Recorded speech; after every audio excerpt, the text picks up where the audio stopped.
A very good morning, dear students. Welcome to physics classes, class 12th, unit 2nd, that is current electricity. In last lecture, we discussed about the effect of temperature on resistance और resistivity. हमने वहाँ पे कुछ graph भी discuss किए थे और उसका इफेक्ट देखा था. For the conductors, temperature coefficient of resistance or resistivity positive था. It means if we increase the temperature, then resistance will be increases or resistivity. For semiconductor or insulator, temperature coefficient of resistivity or resistance alpha is negative. If temperature increases, then resistivity or resistance will be decreases in case of semiconductor and insulator. Today we will discuss about the cell और battery. आज हम battery और cell के बारे में discuss करेंगे. यहाँ पे बेसिकली आपको 3 टर्म डिस्कस करनी है.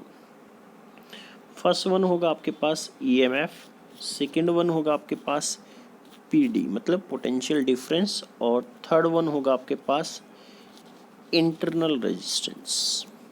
क्लियर है पॉइंट? 3 टर्म्स यहाँ पे हमें डिस्कस करना है. One is the EMF, one is the potential difference and one is the internal resistance. जो सेल होता है, जो बैटरी, उसका इंटरनल रेजिस्टेंस होता है. सो सेल और बैटरी होता क्या है? It is a device which is use to provide the potential difference between the 2 points in any electrical circuit. कोई भी इलेक्ट्रिकल सर्किट है तो हम किसी भी 2 पॉइंट के बीच में क्या सेटअप करना हो बेटा? पोटेंशियल डिफरेंस सेटअप करना हो, तो उसके लिए हम क्या यूज़ करते हैं? सेल और बैटरी यूज़ करते हैं. ये आपके पास सिंबल होता है किसका? सेल का.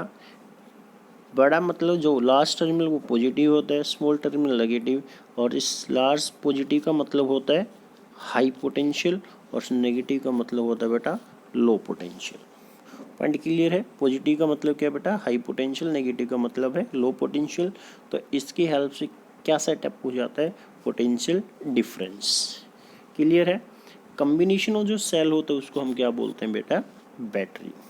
2 सेल लगा दी, 3, 4, 5, 6 जितने भी आपने सेल लगा दी तो क्या बन गया वो बेटा आपका? बैटरी. तो सबसे पहले टर्म आता है what is the EMF of a cell. EMF का फुल फॉर्म क्या होता है बेटा?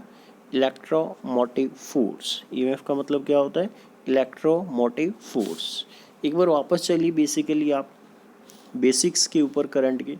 जैसे हमने यहाँ के एक कंडक्टर लिया, इसका एक क्रॉस सेक्शनल एरिया होगा, इसके अंदर क्या अवेलेबल होते हैं बेटा? इलेक्ट्रॉन्स होते हैं. कैसे होते हैं? Free electrons.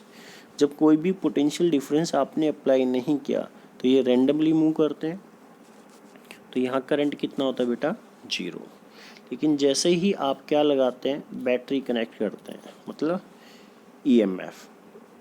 ठीक है, इलेक्ट्रोमोटिव फोर्स. बैटरी जैसे ही आपने कनेक्ट किया तो क्या होगा? इन पोटेंशियल डिफरेंस मतलब V मान लीजिए, तो यहाँ पे V होगा, यहाँ पे 0, तो इधर इलेक्ट्रिक फील्ड सेटअप होगा. तो क्या इलेक्ट्रॉन इस डायरेक्शन में मूव करेंगे? क्लियर है पॉइंट? तो ये इलेक्ट्रॉन्स क्यों मूव किए? क्योंकि इन पे फोर्स लगा. फोर्स किसने लगाया? इलेक्ट्रिक फील्ड ने. इलेक्ट्रिक फील्ड किसकी वजह से आया बेटा? पोटेंशियल डिफरेंस की वजह से. क्या इन इलेक्ट्रॉन्स को मूव कराने के लिए हमें वर्क डन करना पड़ेगा? तो आप ईएमएफ का स्टेटमेंट इस तरह से भी दे सकते हैं, the amount of work done in moving the charge carrier in a close circuit. Close path में मूव कराने के लिए आपको कितना वर्क डन करना पड़ेगा? So EMF is the electromotive force. EMF का मतलब क्या होता है बेटा? Electromotive force. So what is EMF of a cell? It is the maximum. देखिए क्या होता है बेटा? EMF ऑफ ए सेल की बात करेंगे हम यहाँ पे. It is the maximum potential difference between 2 terminals of a cell in open circuit. जो आपके पास 2 टर्मिनल हैं, मतलब एक इलेक्ट्रो और एक एनोड होता है और एक क्या होता है बेटा? कैथोड. तो उनके बीच का जो मैक्सिमम पोटेंशियल डिफरेंस होता है, the maximum potential difference between the electrodes of a cell in open circuit. जब सर्किट कैसा होता है बेटा? ओपन होता है, तो उसके टर्मिनल्स जो होंगे एनोड और कैथोड, तो उनके बीच में जो पोटेंशियल डिफरेंस होगा ना, तो वो क्या होगा? आपका मैक्सिमम होगा. that maximum potential difference is known as EMF of a cell. Point clear है? ये हमेशा कब डिफाइन होता है? जब सर्किट कैसा हो? ओपन सर्किट हो। कैसा सर्किट हो? Open circuit. ओपन सर्किट का मतलब हो गया बेटा करंट कितना उसमें? जीरो है। पॉइंट क्लियर है? इसका मतलब क्या हुआ? आप इसी स्टेटमेंट को इस तरह से भी कर सकते हैं। कैसे? What is the EMF of a cell? EMF of a cell, it is the maximum potential difference between the electrodes of a cell when no current is taken from the cell. जब आपने cell से, battery से कोई भी current draw नहीं किया, it means कैसा circuit है बेटा? Open circuit. क्योंकि आपको पता है ओपन सर्किट में करंट कितना होता है? जीरो। सो जब आपने बैटरी सेल से कोई भी करंट ड्रॉ नहीं किया तो उस टाइम पे मैक्सिमम पोटेंशियल डिफरेंस होगा between the electrodes of a cell, that is known as EMF of a cell. Clear है? आई कितना होगा? जीरो। इसका मतलब आर कितना होगा बेटा? Infinity. It is the work done in by the battery in moving unit positive test charge from low potential to the high potential. वही पहले भी मैंने डिस्कस किया था। It is defined as the amount of work done by the battery in moving a unit positive test charge from low potential to high potential. That amount of work done is also known as EMF। Point clear है? सो EMF क्या होता है, कब define होता है, ये ध्यान रखना। ओपन सर्किट में। ओपन सर्किट का मतलब क्या हो गया? करंट। मतलब जब आपने बैटरी से कोई भी करंट ड्रॉ नहीं किया तो उस टाइम पे जो उसके इलेक्ट्रोड्स है उनके बीच में पोटेंशियल डिफरेंस क्या है बेटा? मैक्सिमम है। और उसी मैक्सिमम पोटेंशियल डिफरेंस को EMF कहा गया। What is terminal potential difference? It is the potential difference between the electrodes, मतलब terminals of a cell when some current is drawn from the cell। जब आपने सेल से, बैटरी से कोई current क्या किया बेटा? ड्रॉ किया है, तो उस टाइम पे जो पोटेंशियल डिफरेंस होगा इलेक्ट्रोड्स के बीच में, that is terminal potential difference. बेटा अब कोई कहेगा फिर इनमें फ़र्क क्या हुआ? फ़र्क है बेटा, इन दोनों में डिफरेंस है। जो EMF होता है ना वो मैक्सिमम होता है, और ये मैक्सिमम कब होगा? जब करंट जीरो होगा। मतलब जब कोई करंट नहीं ड्रॉ किया तो उस टाइम पे मैक्सिमम पोटेंशियल डिफरेंस को EMF। जब आपने करंट ड्रॉ किया मतलब current not is equal to zero, तो जो पोटेंशियल डिफरेंस होगा ना बेटा दो पॉइंट टर्मिनल्स के, वो मैक्सिमम नहीं रहेगा। अब कोई कहेगा सर वो मैक्सिमम क्यों नहीं रहेगा? क्योंकि जो बैटरी है ना, सेल है, उसका खुद का इंटरनल रेजिस्टेंस होता है, तो कुछ ड्रॉप ना उसके अक्रॉस चला जाता है। मतलब इंटरनल रेजिस्टेंस खा गया उस ड्रॉप को, मतलब एज ए लॉस आप काउंट कर लीजिए उसको। क्लियर है पॉइंट? तो जब ओपन सर्किट होगा तो मैक्सिमम होगा, और मैक्सिमम को EMF कहा गया है।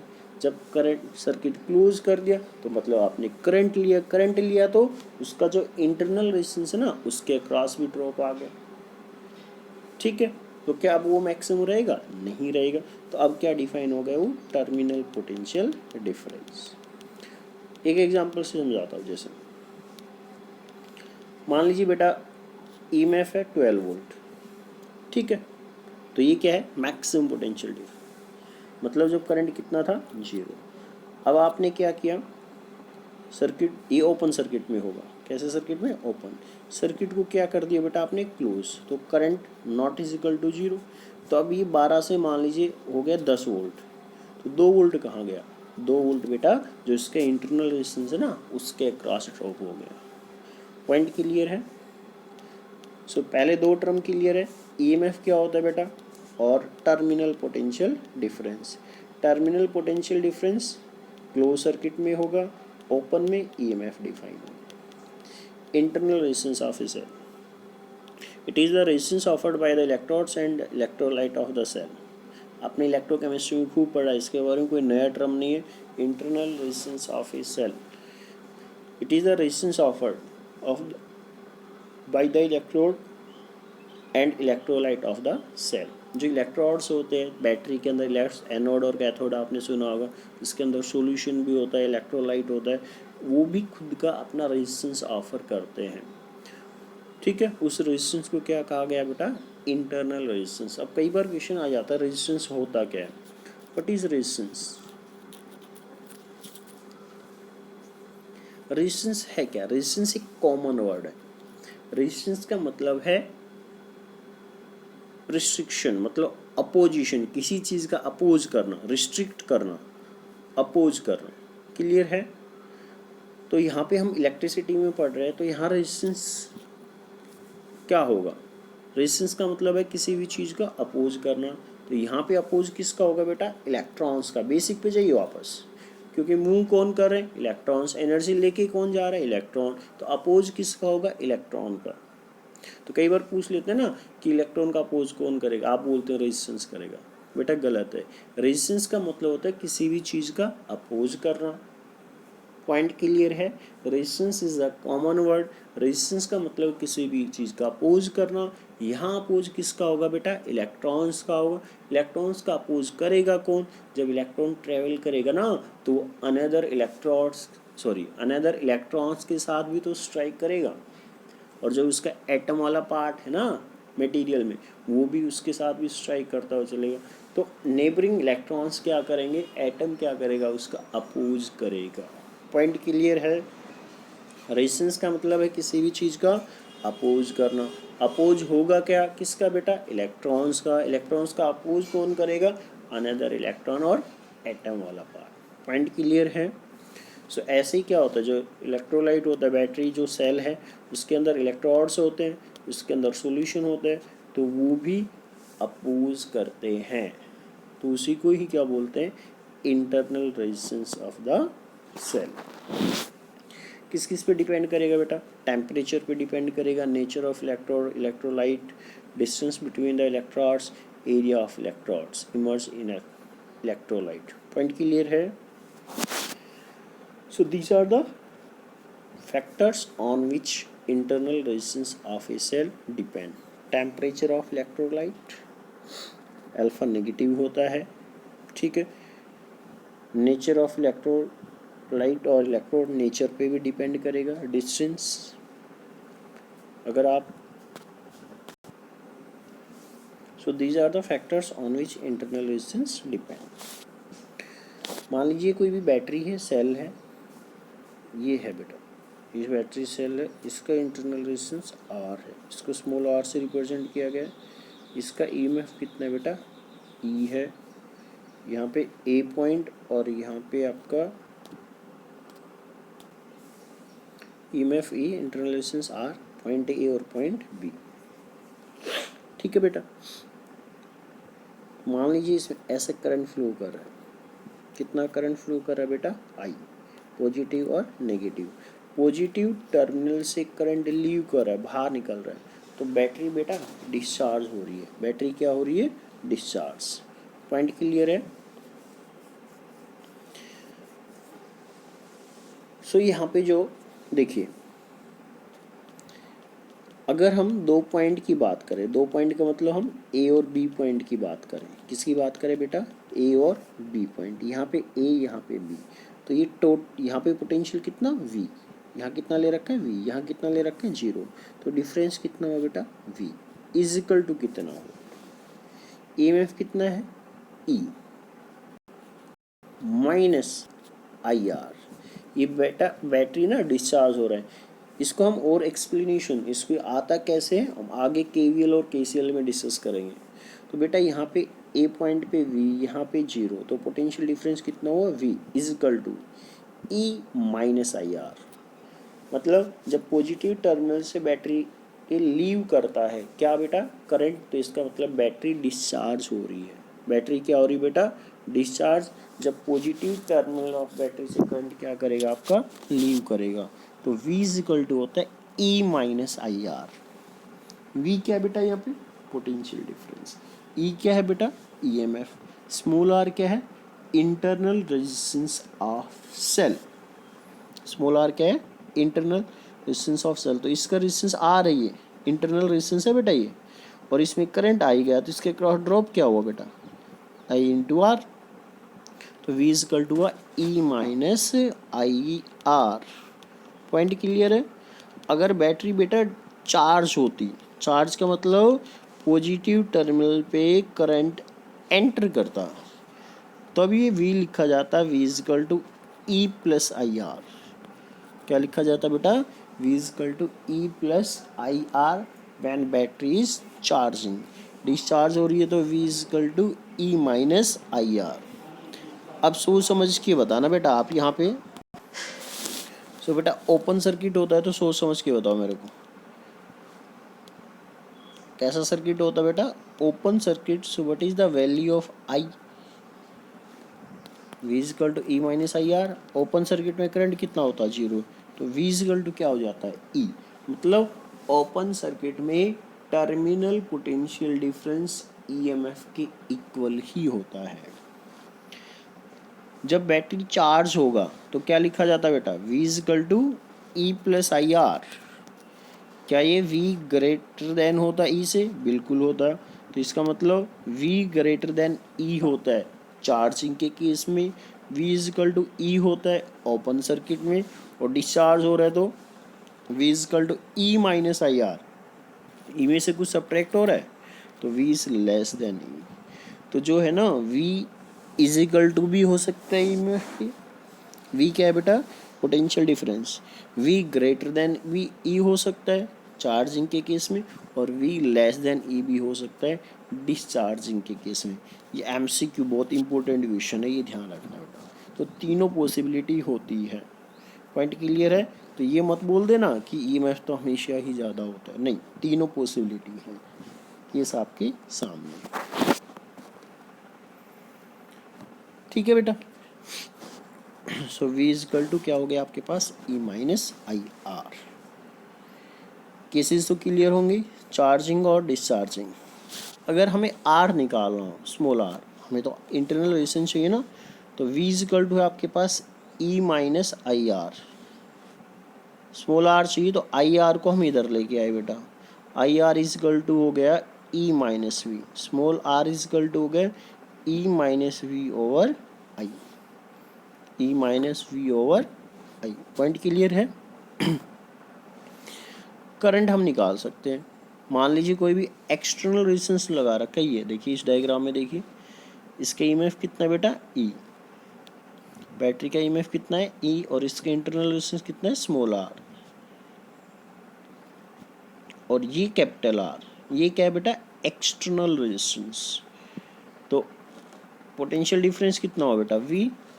तो इसके अंदर I करंट गया जब यहाँ, तो V इज इक्वल टू क्या बना बेटा, आई आर। एक्सटर्नल रेजिस्टेंस की बात कर रहा हूँ, तो I की वैल्यू कितनी होगी बेटा, V बाई आर। तो ये इसकी वैल्यू रख दी V बाई आर, सेपरेट कर दिया इसको, E by V minus one into R. Point clear है। इस तरह क्या निकाल सकते हैं बेटा आप, इंटरनल रेजिस्टेंस कैलकुलेट कर सकते हैं। पॉइंट क्लियर है। अगर आपको V चाहिए तो V भी निकल जाएगा, क्योंकि V is equal to E minus I R, V is equal to E minus I की वैल्यू क्या थी, अभी बताया था बेटा, V बाई आर। ये वैल्यू रख दीजिए और इसको सोल्व कर लीजिए, ये इधर आ जाएगा तो ये पॉजिटिव हो जाएगा। V is equal to E over 1 plus small r by capital R। ध्यान देना, small r internal resistance of cell है और कैपिटल R बेटा आपका एक्सटर्नल रेजिस्टेंस है। सो स्मॉल r कितना आया था बेटा, E by V minus one into R. Point clear है। ग्राफ बनाए हमने EMF का रेजिस्टेंस के साथ। EMF जो होता है एक्सटर्नल रेजिस्टेंस, ये भी ध्यान देने वाली बात है बेटा, कैपिटल R लिखा हुआ है मतलब एक्सटर्नल रेजिस्टेंस। तो एक्सटर्नल रेजिस्टेंस आपका कितना ही हो, EMF उसके इंडिपेंडेंट होता है, तो parallel to X axis. Next V का I के साथ, V is equal to E minus I R, compare करना है स्ट्रेट लाइन इक्वेशन के साथ, Y is equal to M X plus C. ध्यान देना बेटा, I यहाँ वेरिएबल है, करंट I है, तो स्लोप की जगह के तो क्या आ गया, कैपिटल स्मॉल r आएगा बेटा ये। ठीक है। इंटरनल रेजिस्टेंस, इंटरसेप्ट कितना आ गया बेटा, E। स्लोप कैसा आएगा, नेगेटिव आएगा। स्लोप कैसा है, नेगेटिव, इसलिए नेगेटिव स्लोप की लाइन कुछ इस तरह से बनी है। पॉइंट क्लियर है। तो इसका स्लोप निकाल दोगे तो क्या निकल जाएगा बेटा, इसका इंटरनल रेजिस्टेंस निकल जाएगा। V इज इक्वल टू है ये E minus I R, small R है, ये ध्यान देना, ये गलती से कैपिटल आर लिखा हो, ठीक है। तीसरा ग्राफ है टर्मिनल पोटेंशियल डिफरेंस का कैपिटल आर के साथ, इस रिलेशन से बनाना है। आर बढ़ाते गए कैपिटल आर इंक्रीज होता गया, ये ओवरऑल फैक्टर डिक्रीज, ये ओवरऑल कैपिटल आर बढ़ेगा तो ये डिक्रीज होगा, ये वैल्यू डिक्रीज होती गई तो वी क्या होता गया बेटा, इंक्रीज होता गया। पॉइंट क्लियर है। तो जब आर इन्फिनिटी हो गया तो वी किसके इक्वल हो जाएगा, ईएमएफ के इक्वल। तो ये बढ़ता गया यहाँ से और फिर मैक्सिमम हो गया ये ग्राफ बहुत ही इम्पोर्टेंट है बेटा, मैक्सिमम बहुत बार आते हैं ग्राफ, आपको अच्छे से आने चाहिए तीनों ग्राफ। इस पे न्यूमेरिकल बहुत बार आता है, तो स्लोप का ध्यान रखना, स्लोप क्या देगा आपको, इंटरनल रेजिस्टेंस देगा। और ये जो वैल्यू होगी किसकी इक्वल होगी बेटा, ईएमएफ के इक्वल होगी। तो ये बेसिक्स था बेटा किसका, सेल का। नेक्स्ट क्लास में हम कॉम्बिनेशन ऑफ सेल डिस्कस करेंगे।